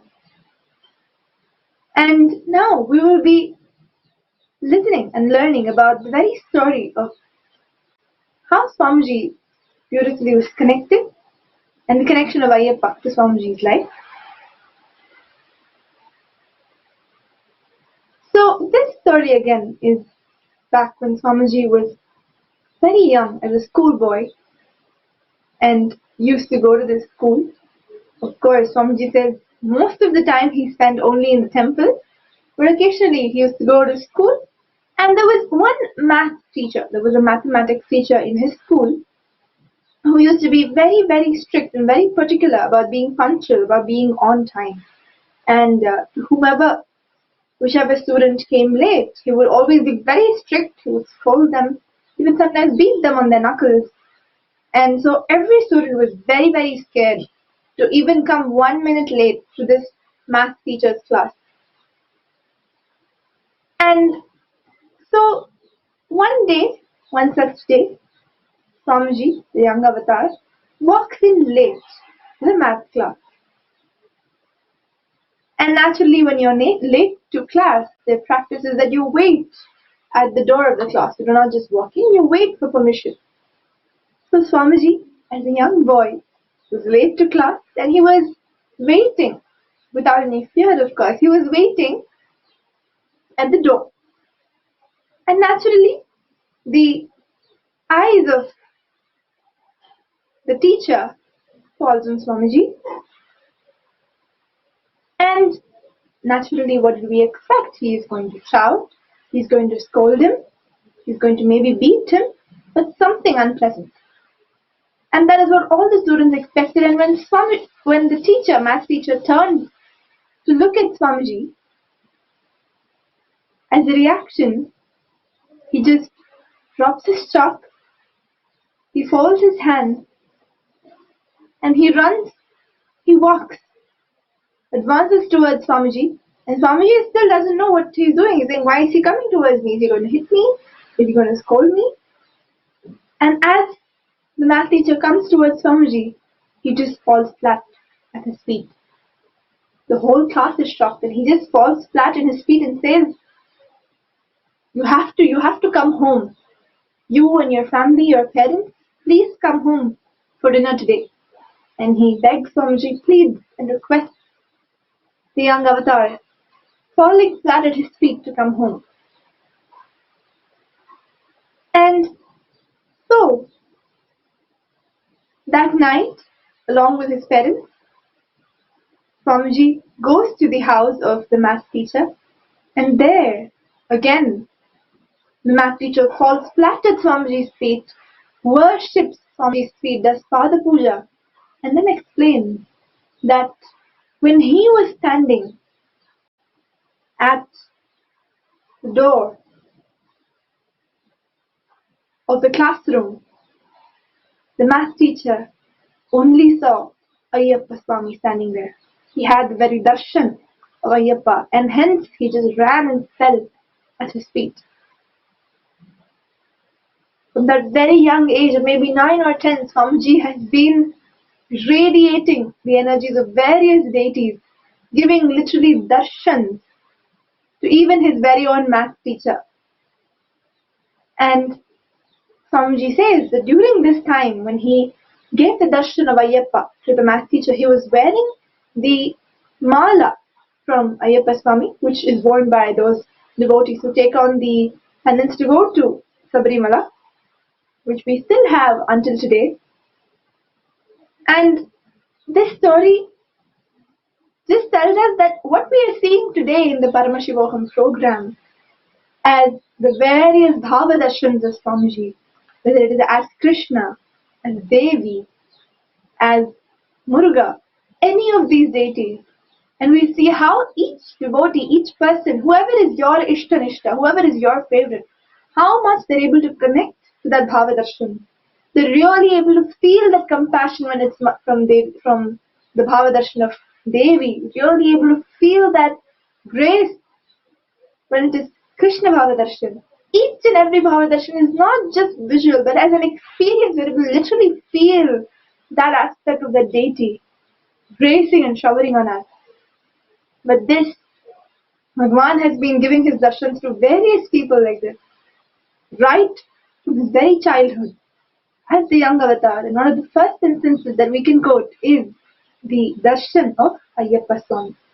So this Leela from the life of Swamiji is being celebrated today. We are celebrating Swamiji through the form of Ayyappa on this day of the Nithyananda Paramashivam. And during the Nithyananda Paramashivam, His Divine Holiness, is gifting whole of humanity with the priceless courtyard sessions. As the very name says, courtyard sessions, these sessions were exclusively for the Balasans, for the Adinavasis, so the very close disciples of Swamiji, where Swamiji would share the most intimate, deepest secrets of power manifestation, would initiate them in power manifestation in the most playful and casual way. Let us experience that beautiful guru-disciple relationship and transmit so much of truth, powerful cognitions and powers to all of us. And today, he has opened those sessions out, because all the Paramashivoham participants will know he has been having these sessions for the Paramashivoham program. And for these 10 days of the Nithyananda Paramashivam, he has opened it as a gift to the whole of humanity. Any of you initiated disciples and friends and families, and any of you who want to join this courtyard sessions are welcome on these 10 days as a prasada of the Guru.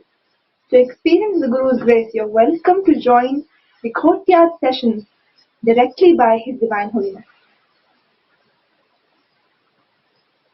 All of this that we're talking about, the Leela, Lankara, exploring various different dimensions, like we just saw, the Navagrahas, which is the theme of Paramashivoham today, experiencing completion with all the Navagrahas, connecting to them through kriyas, through rituals, connecting to them through completion process, completing with them, and receiving their grace, and experiencing the Navagrahas in Surya through Swamiji, through the Bhavadarshan.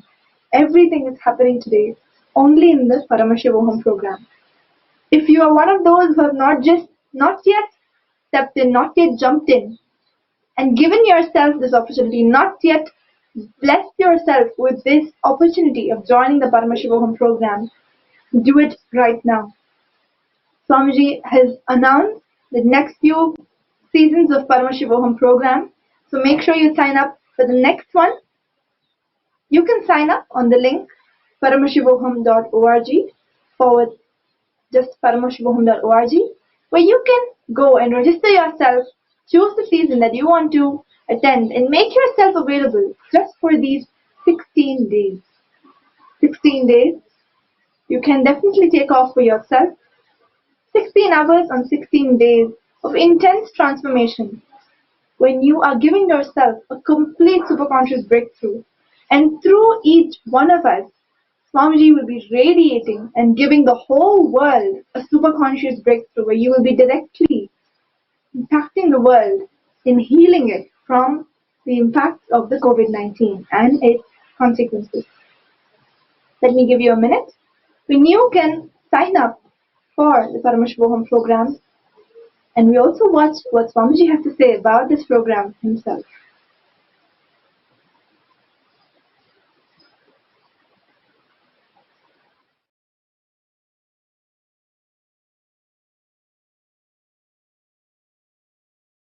Whatever you think as your strength, like how much cash you have, how much gold you have, how much money you have in the bank, what all properties you have, your secret passwords, passcodes, your strength secrets, you will tell only to your son or your daughter, to whom you are going to give your inheritance.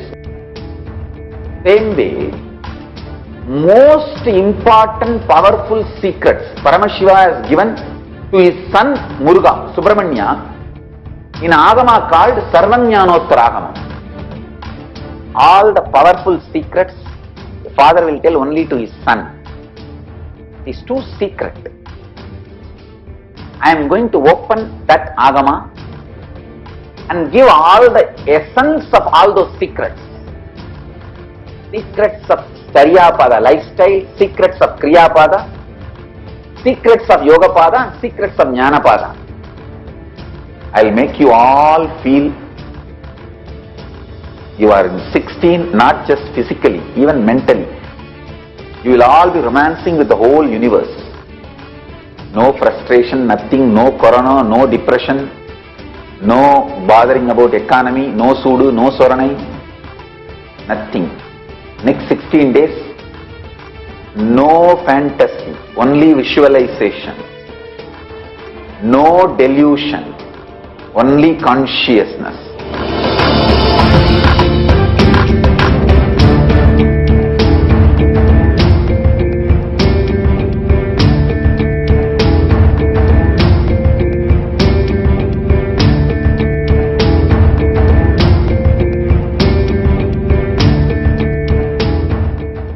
Whatever you think as your strength, like how much cash you have, how much gold you have, how much money you have in the bank, what all properties you have, your secret passwords, passcodes, your strength secrets, you will tell only to your son or your daughter to whom you are going to give your inheritance. Same way, most important powerful secrets Paramashiva has given to his son Muruga, Subramanya, in Agama called Sarvanyanottara.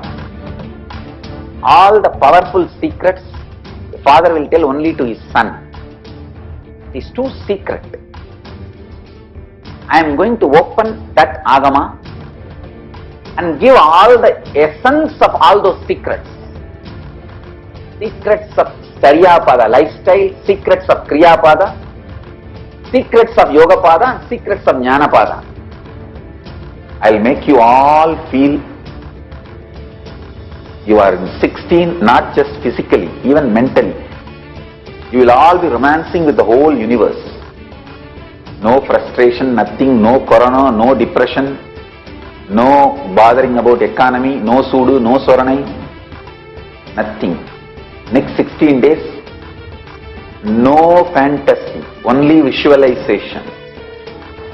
No delusion, only consciousness.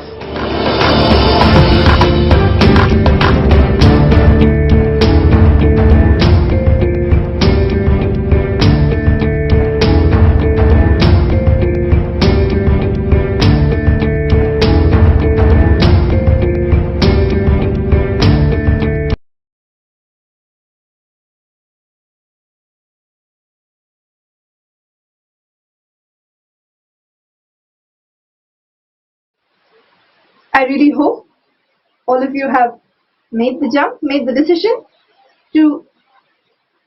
for yourself to attend the Paramashivoham program, the upcoming season of the Paramashivoham program. We are eagerly waiting to host you, to join you on a journey of superconscious breakthrough. Now, time has come that we offer our devotion, our respect, our worship at the feet of Swamiji, His Divine Holiness Bhagavan Paramashivam, who is gracing us today through the darshan, the Leela Ayyappa Swami. We will be witnessing the worship offered to him from our temple in Adi Kailasa, followed by the Nithya Satsang. So let us sit, prepare ourselves in a space of deep, restful awareness, deep gratitude, and a deep space of listening. Please sit straight, with your head, neck, and spine in a straight line, chanting the Mahavakya.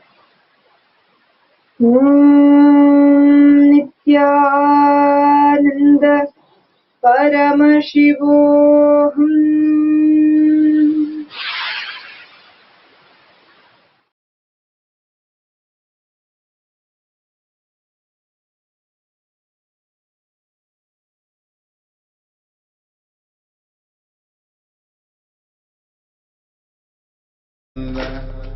Paramashivoham.